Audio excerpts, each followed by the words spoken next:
Hey everyone, Sarah here from Garden Gate Health.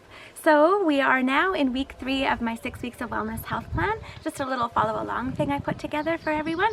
I thought it would be helpful during COVID-19. And actually behind me, I don't know if you guys can see, but there's hummingbirds all over that bush. So I'm hoping the camera will pick one up. It's pretty cool. Yeah, so last week I think I mentioned we were going to be talking about emotional well-being for this week. Originally I was going to do blocks to healthy communication, but I think I'll do that next week. So I thought emotional well-being would be really helpful for this week. So yeah, emotional well-being to me is basically learning how to regulate oneself. So kind of like that with nutrition as well. That's my main job, and that's what I try and help people do with their food and other health practices. But emotional well-being can be pretty difficult sometimes. I don't think of emotions as an illness in any way at all, but if we're expending too much energy, it can be harmful to us and even deter us from reaching our goals. So yeah, I think about pregnant women, they are emotional, but they're also trying to ready their world for their baby, or a young man too, going out, getting ready to work and get out into the world too. There can be a lot of angst there as well. Just, yeah, a lot of young people definitely see things differently, more clearly, really pick up on injustices and things like that, and these can be difficult emotions to manage. Also, when we're breaking a bad habit too, that can be very difficult as well. So for this week, I thought we would talk about 3 little strategies or perspectives that might help with a variety of situations. So the first one you may have already heard before, called the STOPP strategy. The second one is a big one for me. I liked this one a lot. Circle of concern versus circle of control. And then the last one is something I'm leaning on from my daughter. She's doing a counseling course right now, and she's been talking a lot about feeling better versus doing better. So I really like that concept as well. So I will finish on that. But like before, I'll always put together, or I've already put together, a written blog, and then you can look into things further or give things further thought. So I hope you check that out. So first up is STOPP. So STOPP stands for stop, basically, right? S stands for stop, I mean.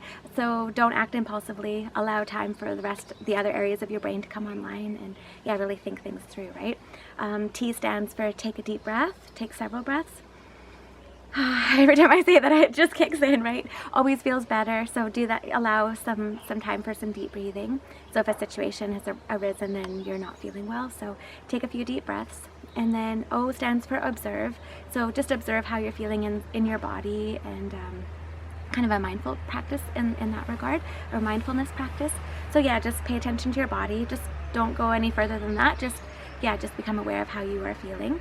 And then the first P stands for perspective. So like all the other little videos I've been doing, we keep talking about this perspective, right? So yeah, so you might be feeling anxious or upset about something, a conversation or a situation, but yeah, try and stand back and get a better perspective on things, a larger perspective. If your friend was in a similar situation, how would you react to it? I'm not sure if you guys heard, my cats are squawking. They need to stop. And then the last one I really like too is the last P stands for practice what works. So often many of us have little things that we know will help us feel better or make healthier choices. So for me, when I quit smoking, I remember I would just go sit on my bed and remove myself for a bit until I calmed. Sometimes I would scream at my pillow. That worked. And then often I would just go to bed early. So I know that now too. If I want to be healthy or make healthier decisions, I need to get to bed earlier. So this isn't a bad practice, right?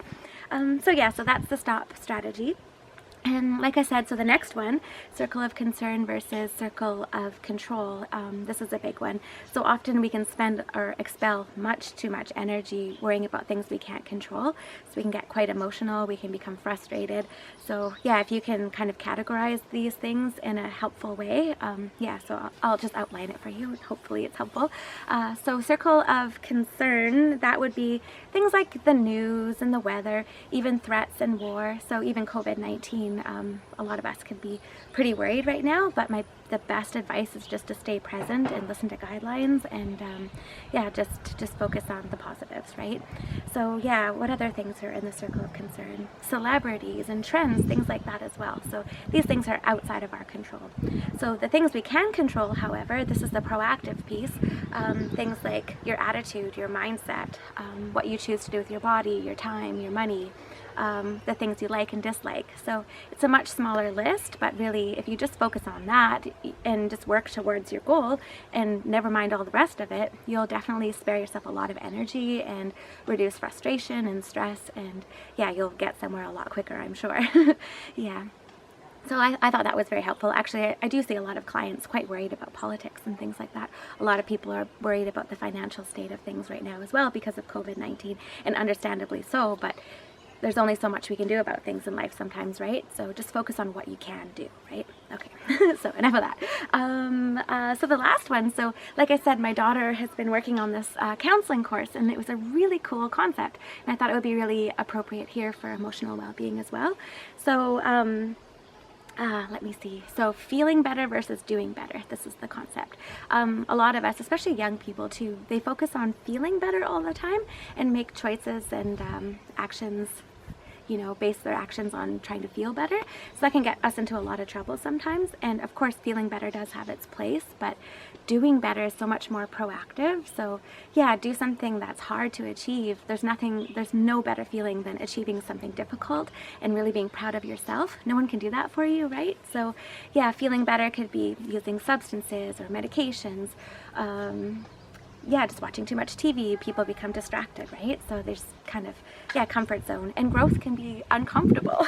So yeah, learning how to manage those emotions and put them to good use is way more beneficial. So yeah, so that's my little bit for this week on emotional well-being. And yeah, there's a lot I can also add to that as far as nutrition goes, and I have a really great paper that I've written on that. So I talk about nutrients needed for combating stress and nourishing the nervous system. So if anyone would like that, feel free just to message me, and I'm happy to email it on to you. So yeah, but quickly though, I would definitely say B complex right off the hop, and magnesium or mineral support before bed. Those are my two favorite. And also there's quite a bit of herbal medicines too that we can use to help calm our bodies as well. So yeah, so next week we will be talking about yeah, healthy communication. So I think that'll be a really great topic as well. And other than that, I can never say that. Hope everyone's well this week. And if you have any questions, feel free to reach out, and take care. Talk soon. Bye.